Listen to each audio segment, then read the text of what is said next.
Yo, c'est Noémie et aujourd'hui je vous retrouve pour un unboxing.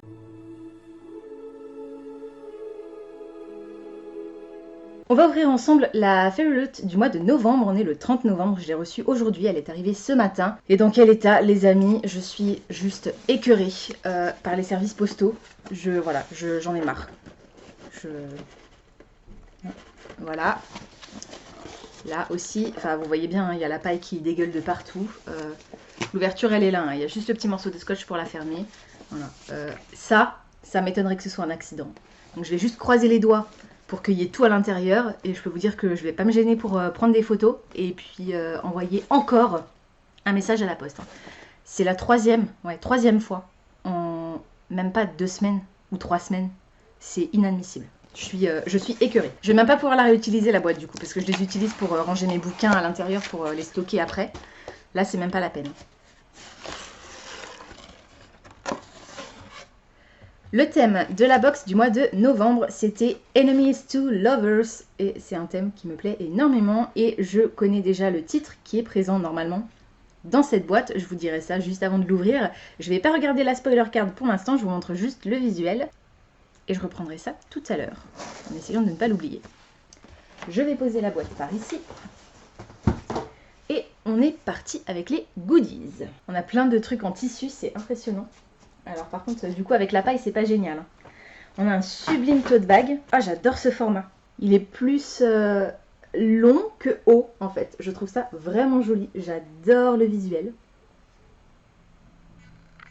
Mais je n'ai pas la moindre idée de quel personnage ça représente. Est-ce que c'est écrit là? Jude et Cardan. Ok, donc voilà, ça c'est les deux personnages, mais alors je ne sais pas de quel univers c'est tiré.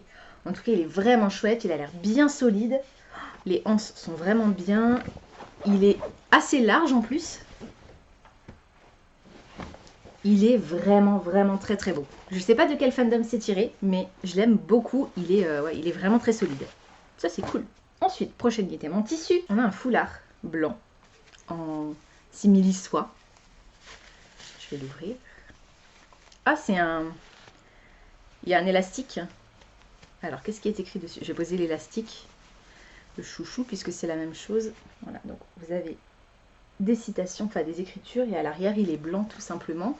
Donc, texture soie. Books are easily destroyed, but words will leave people can remember them. Joli. Je ne sais pas d'où c'est tiré. Peut-être Sorcerer of Thorns, puisque c'est en rapport avec les bouquins, cette histoire. En tout cas, il est vraiment chouette. Alors, j'en ai jamais mis ce genre de choses. Enfin, après, j'utilise pas mal de chouchous. Donc ça, c'est plutôt cool. Et puis, il suffit juste, comme vous avez vu, hein, de mettre le foulard à l'intérieur pour faire un joli nœud, quoi. Donc, pourquoi pas? Ça peut être sympa. Après, une fois qu'il est sur vous, je suis pas sûre qu'on voit vraiment le fandom. Mais voilà, du coup, c'est sympa, c'est discret aussi. Et c'est original comme item. Ça change un petit peu, je trouve. Ensuite, on a vraisemblablement une écharpe. Bon, vu la quantité de trucs qui restent encore après, je pense qu'il y a tout, mais je vérifierai quand même sur la spoiler card parce que... Oh là là là là. Oh là là là là là là. Magnifique. Oh purée. Elle est incroyable. Donc dans ce vert émeraude, très transparente, mais enfin très légère quoi. Come and gather, a story is about to begin. Venez et rassemblez-vous, une histoire est sur le point de commencer. Et c'est une citation de Rosine A. Brown. Je ne sais pas du tout de quel fandom c'est tiré, mais alors... Ah si, peut-être A Song of Wrath and Ruin. Je me souviens plus si c'est ça, le nom de l'autrice. En tout cas, la couleur me fait penser... La couleur et les motifs me font penser à ce roman. Elle est incroyable, très très grande, vraiment hyper légère et super agréable au toucher. Elle est magnifique, j'adore. C'est assorti à mon pull. Hop, puis une écharpe en hiver. C'est une bonne idée. Ensuite, on a un porte-sac qu'on accroche, vous savez, sur les tables. Voilà, on le déplie comme ceci. Ça s'accroche sur la table, enfin ça se pose sur le bord de la table et vous pouvez accrocher votre sac à main ici. Et alors, est-ce que ce serait inspiré par... On a une rose et un glaive. Je me souviens plus exactement des fandoms qui étaient dispo. Il est tout froid, forcément il était dans la boîte aux lettres comme c'est en métal. Pareil, item assez original. Et on a un magnète. Ah non, c'est un nettoyeur d'écran. un microfibre en fait, un truc microfibre. Autocollant, ce qui fait qu'on peut le coller sur son ordinateur, je suppose, ou sur le téléphone. Et celui-ci, c'est marqué dessus, c'est inspiré par la série Angel Fall et réalisé par Taraja. Je me souviens plus de l'autrice d'Angel Fall. Et donc ça, c'est de la microfibre, ce qui fait que vous pouvez nettoyer n'importe quel écran. C'est sympa. Alors je suppose qu'il est repositionnable, que c'est autocollant et repositionnable. Parce que sinon, je vois pas trop comment... Bon, ça a l'air de recoller. Très bien. Voilà. Alors, je suis pas une fan du fandom Angel Fall. J'en ai pas encore lu de romans de cette série. Mais ça m'intéresse quand même. Avec les anges déchus, donc forcément. Ensuite, on a plein de marque-pages. Et ça, je me souviens qu'effectivement, c'était mentionné dans le Fairy Scoop du mois dernier. Le premier représente d'un côté Fair. Et de l'autre... Rysand. Alors, je trouve qu'ils sont sympas, mais je suis pas forcément fan du style qu'a donné l'illustratrice. Voilà, c'est pas du tout comme ça que j'imaginais les personnages. Inspiré donc par la série Un palais d'épines et de roses. Ensuite, on a Ash. Et de l'autre côté, Megan. Et là, j'ai un doute sur le fandom. Ensuite, on a Reed et Lou. Et pour le dernier, on a Roma et Juliette. Et celui-ci est inspiré par le livre du mois. On a les deux cartes de tarot, Knight of Swords et Page of Swords. Elles sont magnifiques. J'adore. Incroyable. J'aime énormément ce style d'illustration. Et donc on termine normalement avec le bouquin.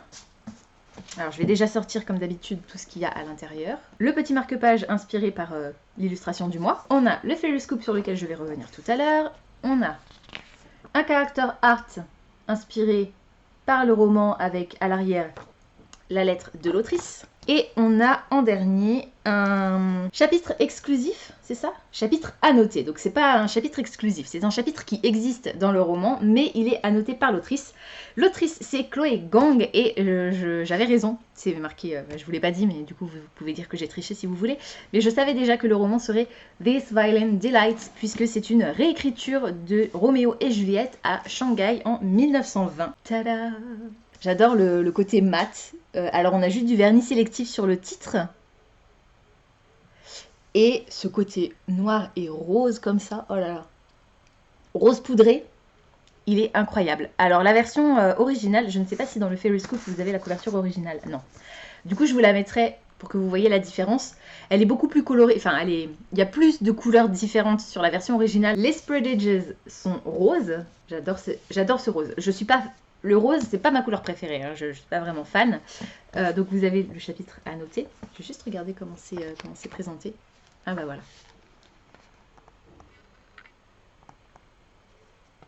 Ça va être sympa à découvrir. Mais voilà, j'aime pas forcément le rose, mais alors ce rose-là, très clair, très doux, poudré, vraiment, c'est voilà, je l'aime énormément. Donc, la couverture, le dos, l'arrière, et donc à l'intérieur, un booklet signé qui a été collé, et la signature imprimée de l'autrice. On a bien évidemment une citation de Shakespeare, qui est la même citation qui commence New Moon de Stephenie Meyer. C'est-à-dire, ces plaisirs violents ont des fins violentes, dans leurs excès ils meurent telle la poudre et le feu que leurs baisers consument. Je vous l'ai traduite de tête et tout, pas mal.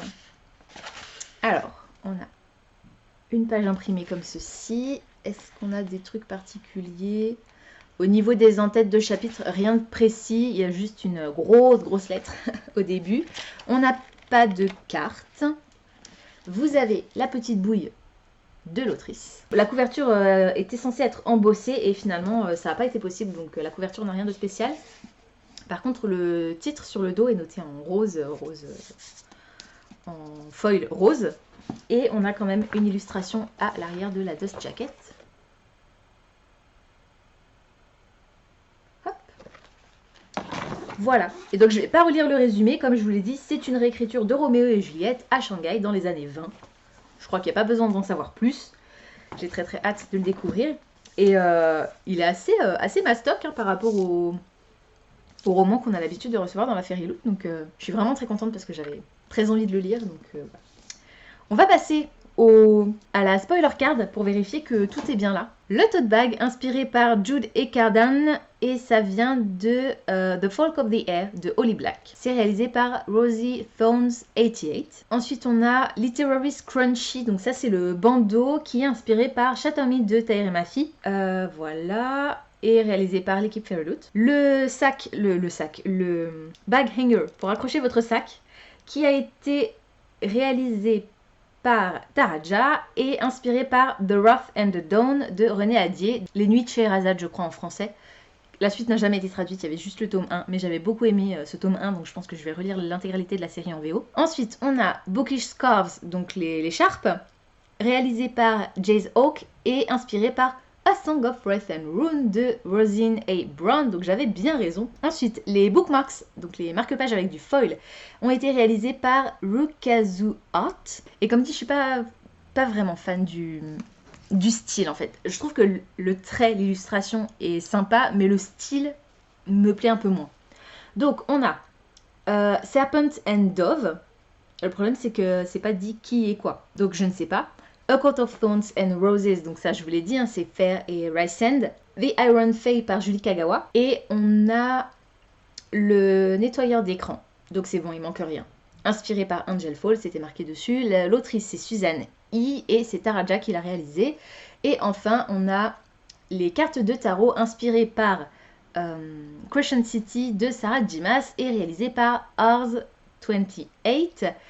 Pour le bouquin, donc This Violin Delight par Chloé Gang, on a l'illustration au revers de la Dust Jacket qui a été réalisée par Monoli Mart. L'illustration au revers de la lettre de l'auteur a été réalisée par Laure Gallard. Je reviens au Fairy Scoop, donc à l'intérieur on a comme d'habitude une interview de l'autrice, on a la version exclusive Fairyloot qui a donc une couverture exclusive, des spreadages, la signature imprimée sur la page de titre, l'illustration au revers de la Dust Jacket et le bookplate signé plus le chapitre annoté. Le read along sera host par Shazina et commencera le 11 janvier. Le thème de la box de décembre est Thick as Thieves. Et dans cette box, il y aura des items inspirés par The Hobbit, Throne of Glass, Children of Blood and Bone et The Raven Boys. Et la prochaine box, donc la box de décembre, va inclure le prochain Secret Book. Donc là, vous ne le voyez pas parce qu'il est tout en haut, mais vous savez, les boîtes en carton qui représentent des livres, en fait, c'est des boîtes, mais c'est des trompe-l'œil qui sera réalisé par Neverend Tale et apparemment il est incroyable. Et elle inclura aussi un calendrier pour 2021 avec des personnages et un artwork de Dominique Wesson.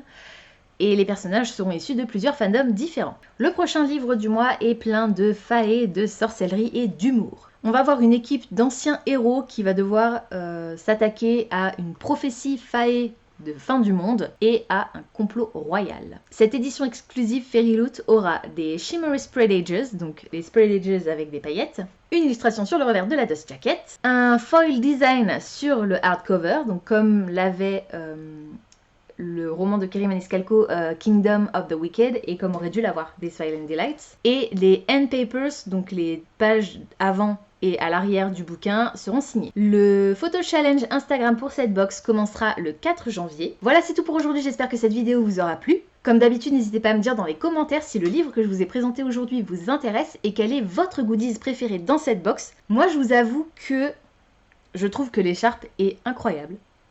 Mais j'en ai déjà plein des écharpes, alors va falloir que je jongle entre l'une ou l'autre.